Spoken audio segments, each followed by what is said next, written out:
23년 7월 26일 크립토 오후 브리핑 시작해 보겠습니다. 영상 하단에 크립토피에서 무료로 운영하는 카톡방, 텔레그램방 링크가 있으니 차트 분석, 코인 시황, 주요 일정 체크, 향후 전망 등 정보력이 모자라신 분들은 링크 클릭 후 내가 체크 못하는 세부 정보들 공유 받아보시기 바랍니다. 구독, 좋아요, 알람 설정 부탁드립니다. 오늘 브리핑해드릴 주요 이슈는 첫 번째, 리플 기술적 분석, 하락 추세 돌파 성공. 두 번째, SEC 항소 시나리오 3가지. 세 번째, SEC의 접근 방식의 문제. 네 번째, 리플 매도 물량의 급증, 시세의 영향은? 이 4가지가 되겠습니다. 먼저 기술적 분석 체크해 보겠습니다. 먼저 리플의 4시간봉 차트부터 체크해 보겠습니다. 이전에 리플이 삼각수렴 돌파가 나왔을 때 추세가 밑으로 내려가면서 상승 패턴이 결국 하락 패턴으로 바뀔 가능성이 높다, 이렇게 말씀을 드렸습니다. 그 말씀드린 근거는 고점에서 나오는 모양과 저항의 형태, 그리고 갭 메우기 등을 이유로 말했었죠. 결국 예측한 대로 하락 패턴으로 전환은 되었습니다. 다음 1시간봉 차트를 체크해보면, 그래서 현재 차트는 어떤 모양이냐 라고 물으신다면, 현재 차트는 수렴 형태는 아닙니다. 어떤 채널에 대한 돌파를 나타내고 있는데 하락 추세에서 돌파를 했기에 상승 패턴으로 볼 수 있겠습니다. 하지만 지금의 상승 패턴은 양날의 칼인데 이 부근에 저항선이 상당히 강하여 지지받을 자리에서 지지를 받지 못하고 내려오고 있는 모습을 보이고 있습니다. 이런 상태가 유지가 되어 다시 하락을 해 추세 안으로 들어온다면 삼각수렴 때처럼 밑으로 강하게 빠지는 그림이 나올 수 있습니다. 특히 최근 리플은 비트코인의 영향을 상당히 많이 받고 있기에 금일 있을 FOMC 25p 인상을 호재로 받아들일지 악재로 받아들일지 시장의 방향에 따라 쭉 상승하거나 아니면 다시 한번 저항선을 깨고 아래로 하락을 하냐, 이렇게 상당히 위험한 자리라고 볼 수 있겠습니다. 또한 큰 부분에서 차트를 보자면 이런 식의 헤드앤숄더 패턴이 형성이 되어 있는 것을 볼 수 있습니다. 현재 헤드앤숄더 패턴을 보면 넥라인에 이탈이 나왔는데 다시 되돌림이 나왔죠. 이전 패턴을 봤을 때 이번 되돌림 또한 넥라인 이탈 후 같은 방향이 나왔기에 헤드앤숄더 패턴을 대입해 봤을 때 하락 가능성이 조금 더 커 보이는 상황입니다. 또한 하락 추세에서 돌파가 나왔음에도 불구하고 가야 할 자리에서 가지 못하고 저항을 받으면서 내려가고 있는 모습을 봤을 때 상승 패턴이 빠지면서 하락 패턴으로 바뀔 가능성도 제법 높은 상태입니다. 현재 리플의 차트는 고점에서 급등을 만든 이후에 고점에서 만든 형태들의 상승의 힙소를 보이면서 추세 돌파가 나왔다가 다시 밑으로 빠지는 그림이 매우 강하게 나오고 있습니다. 중단기 차트에서 이런 부분이 계속 나오고 있다는 것이기에 지금의 추세 돌파 부분에서도 상승 힙소의 여파가 그대로 다가올 가능성이 높다, 이렇게 볼 수 있겠습니다. 특히 금일은 FOMC와 같은 강력한 변수도 존재하기에 주의하셔야겠습니다. 추가적으로 현재 BTC 또한 30K 위에서 긴 횡보 끝에 이탈이 나왔기에 현재 시점에서 전체 시장을 보수적으로 바라보는 게 제일 이상적이라고 생각합니다. 무엇이 됐든 내려가면 주우면 그만인 것이고 올라가면 감사합니다 하면 될 것입니다. 장기 투자를 하시는 분들께는 차트 분석이 딱히 의미는 없으시겠지만 이런 흐름을 아셔서 나쁠 것 또한 없으며, 단기 스윙 투자를 하시는 분들은 차트 참고하셔서 매매 대응해 보시기 바랍니다. 다음은 XRP 소송 관련 이슈입니다. 저명한 법률 전문가 머피는 최근 트윗에서 SEC가 판결에 대응하여 취할 수 있는 3가지 잠재적인 경로를 설명해 이슈가 됐습니다. 내용을 자세히 보면 SEC 테이블의 첫 번째 옵션은 중간 항소 요청을 제출하는 것인데, 이 조치는 아직 최종 판결이 내려지지 않았기 때문에 토레스 판사와 항소법원 모두의 허가가 필요하다. 머피는 SEC가 현재 결정을 신속하게 번복하라는 게리 겐슬러에 대한 엄청난 정치적 압력으로 인해 이 길을 택할 것이라고 언급했는데, 이유로는 코인베이스 및 바이낸스와 같은 거대 거래소에 대한 다른 주요 사건에 영향을 미치기 때문이라고 합니다. 두 번째 옵션은 SEC가 정기 항소를 제기하기 전에 랄센과 갈링하우스에 대한 방조 및 방조 주장에 대한 재판을 추구하는 것인데, 또는 SEC는 랄센과 갈링하우스에 대한 청구를 즉시 철회하고 허가 없이 항소를 진행할 수 있다고 합니다.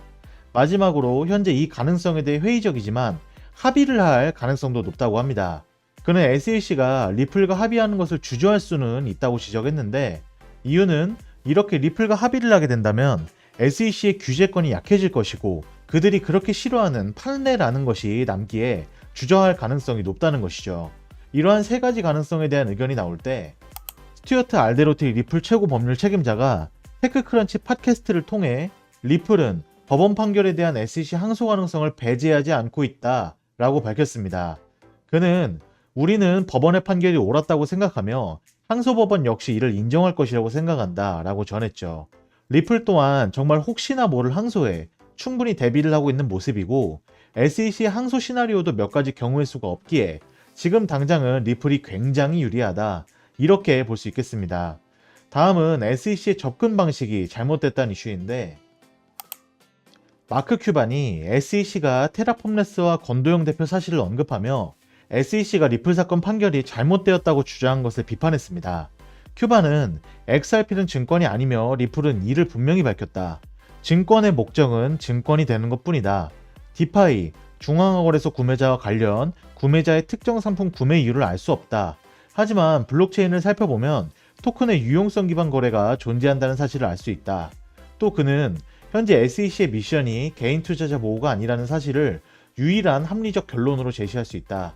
SEC는 지금까지 투자자를 보호하려고 한 적이 없다. SEC의 목표는 법적 책임을 부담하도록 하는 것이다. 갈수록 더 많은 법적 책임을 부담하도록 한다. 라고 주장했습니다. 정작 큐바는 비트코인 맥시멀리스트라고 불리며 XRP에 대한 이견을 그렇게 많이 표출하지도 않던 인물이지만 이번 SEC 행동은 누가 봐도 억지였고 그 누가 봐도 정당한 사유는 아니었기에 한 인플루언서로서 SEC를 비판한 모습입니다. 그니까 야 내가 널 깔 정도면 SEC 너네 진짜 잘못한 거야 이런 느낌인 거죠. 이러한 SEC와의 소송 판결 이후 리플은 해외 커뮤니티에서 이런 별명으로 불리고 있습니다. 침체기에 머물러 있던 알트코인 시장에 활기를 불어넣었고 암호화폐 시장이 직면한 규제라는 적을 물리친 백기사라는 별명으로 불리고 있습니다. 핀테크 및 블록체인 투자사 피네키아 인터내셔널 소속 애널리스트 마테오 그레코는 리플의 승소는 알트코인 업계의 이정표가 될 수 있는 사건이다. XRP가 증권이 아니라면 다른 어떤 디지털 자산도 증권으로 간주할 수 없다고 보는 것이 타당하다 라며 승소 축하와 리플에 대한 리스펙을 남겼습니다. 이와 같이 해외에선 백기사라고 불리는 리플, 나쁘지 않은 별명 같네요. 리플 기술적으로나 인류적으로나 정말 대단한 코인입니다. 우리가 매수할 만한 가치가 있는 코인, 미래에도 꼭 살아남을 코인이네요. 다음은 XRP 유통량 관련 이슈입니다. 올해 들어 리플 토큰 판매가 급증을 했다고 합니다. 지금까지 리플은 총 22억 2천만 개 XRP를 판매했고 이는 월 평균 3억 1,500만 개의 토큰 판매에 해당됩니다.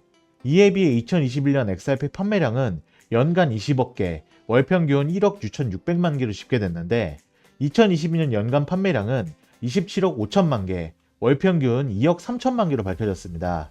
리플과 SEC의 소송이 진행되고 있음에도 XRP 판매는 2021년 이후 큰 폭 증가했지만 2023년 월 평균 판매량은 전년 대비 37%나 증가를 했습니다.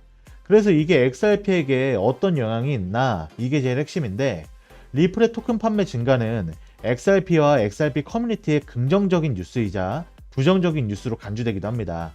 토큰 판매 증가는 수요 증가를 반영하는 것으로 XRP의 성장과 보다 폭넓은 수용을 시사합니다.